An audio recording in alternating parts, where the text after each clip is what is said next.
بسم اللہ الرحمن الرحیم۔ میرا عزیزو السلام علیکم۔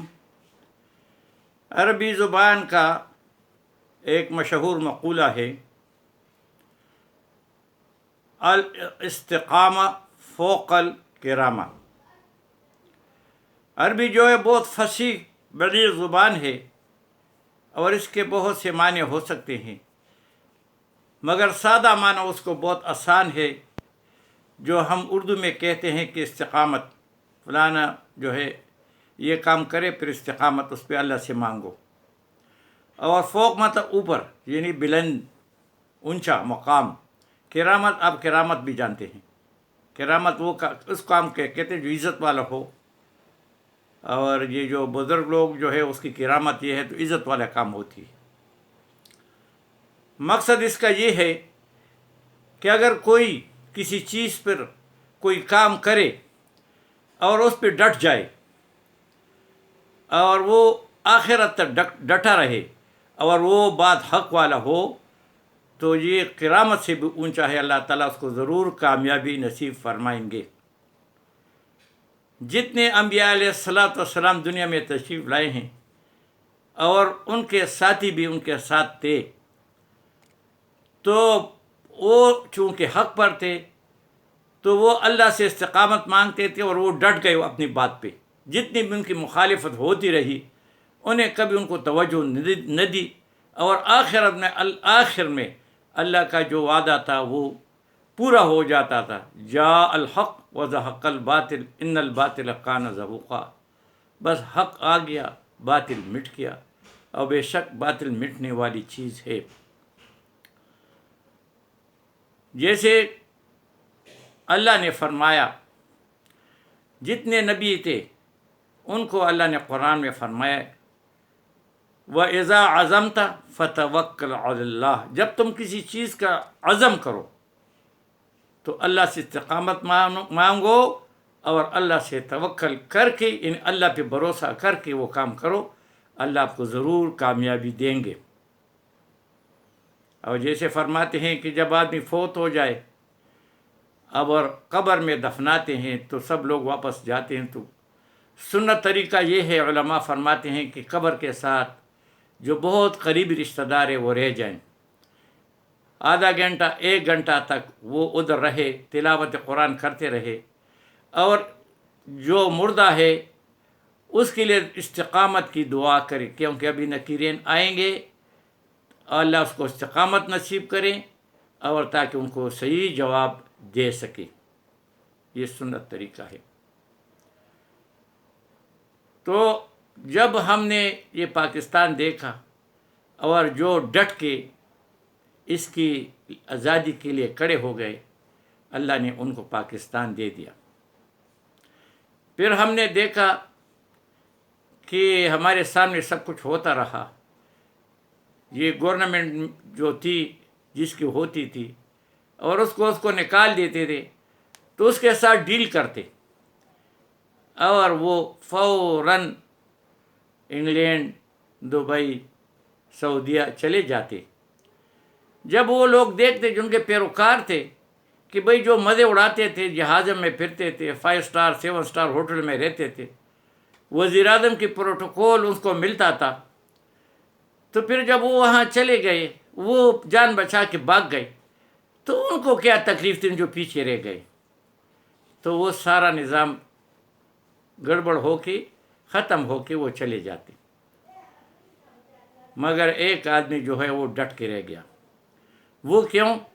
وہ پہلے والے لوگ جو تھے وہ حق پہ نہیں تھے، ان کے دل میں چوری تھی، وہ سیدھے راستے پر نہیں تھے، وہ کمپرومائز ہو گئے۔ تو ابھی جو آدمی ہے یہ ڈٹ گیا، اور یہ ایک بات کرتا تھا کہ میں وہ کھلاڑی ہوں جو آخری گیند تک میں ڈٹ کے مقابلہ کرتا۔ تو میں دل میں سوچتا، میں بھی اس کا بہت مخالف تھا کہ یہ کیا ڈنڈے منڈے اٹھائے ہیں، یہ کیا کچھ کرتا رہا ہے، اس کو کیا تجربہ ہے۔ مگر بات جو تھی، یہ ایک گیند والی بات جو تھی، جو اس پہ ڈٹتا ہے، واقعی وہ ڈٹ گیا۔ آج 15 پارٹیاں اور پاکستان کی جتنے بھی قوم کے ادارے ہیں سب اس کے مخالف، اس کے نام لینے پہ پابندی، جھنڈا اٹھانے پہ پابندی، ہر چیز پہ پابندی، مگر وہ اور پھر اس کو جیل بھیج دیا کہ یہ جلدی سے بھاگے گا۔ اور اس کے جو پیروکار تھے، نوجوان تھے، ان کو ڈیڈی ممی بوائے کہتے تھے۔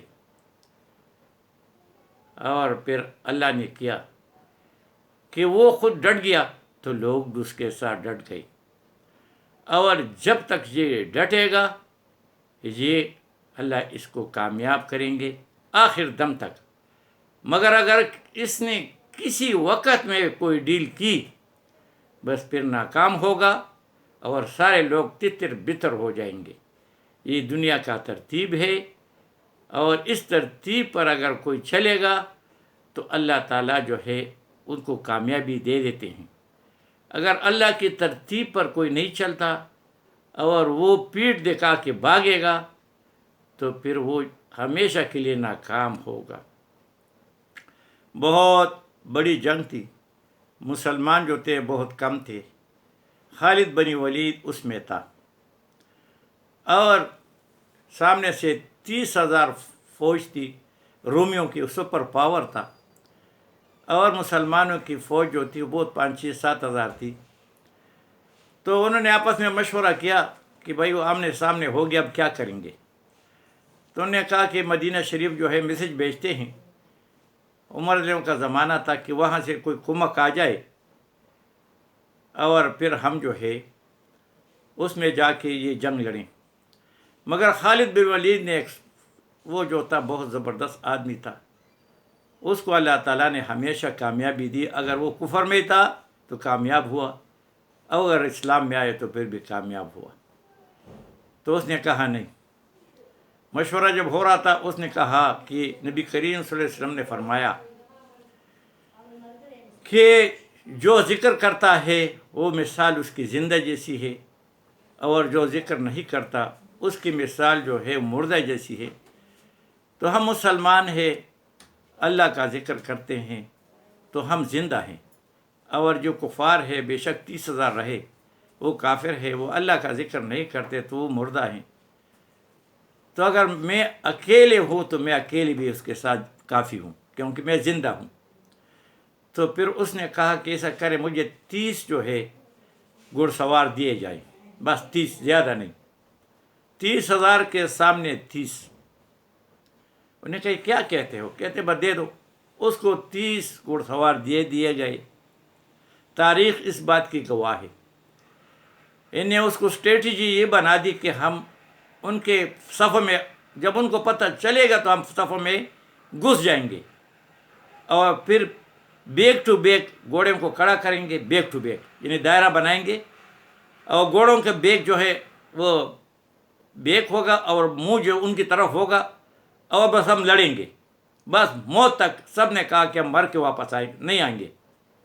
اور پھر انہوں نے جب ارادہ کیا، صفیں تیار ہو گئی، اور ان نے وہ 30 پہلے سے تیار تھے، وہ بھاگ کے ان کے درمیان گھس گئے۔ وہ حیران ہو گئے، ان کو پتہ بھی نہیں تھا کہ یہ کیا ہوا۔ اور پھر انہوں نے گھوڑے اسی طریقے سے کھڑا کیے اور بس شروع ہو گئے۔ اتنے لوگوں کو مارا، سب بھاگ گئے۔ ان میں سے 2-3 جو شہید ہوئے، ان کے بہت سے لوگ مارے گئے اور بھاگ گئے۔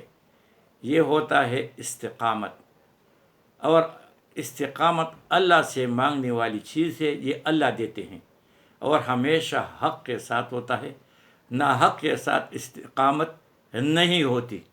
یہ استقامت کا نمونہ آج کل ہم دیکھ رہے ہیں۔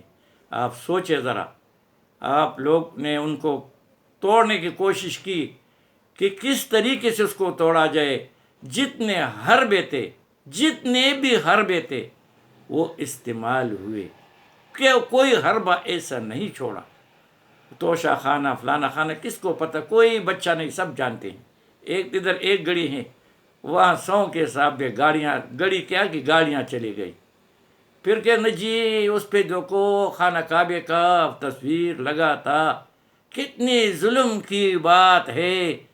وہ بھائی خانہ کعبے کی تصویر جو ہے ہر جا نماز پہ بنی ہوتی ہے، ہم اس پہ کھڑے ہو جاتے ہیں، وہاں کو کوئی تکلیف نہیں ہوتی، یہاں تو کوئی تکلیف نہیں۔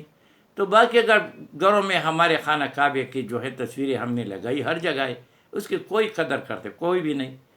تو یہ ایک کمرشل چیز ہے، اگر ہاتھ میں وہ لاکھوں کروڑوں کی چیز ہے تو اس ہاتھ میں کون باندھتا ہے؟ بس وہ ایک ڈیکوریشن پیچھے رکھا ہوتا ہے کہ اس میں ڈائمنڈ لگے ہیں، یہ ہے وہ ہے۔ اگر میرے جیسے آدمی کو دے تو میں تو پہلے سے گھڑی استعمال نہیں کرتا، دیکھو، اور مجھے اس گھڑی کی قیمت 10 روپے سے بھی کم لگتی، میں نے کیا کرنا ہے؟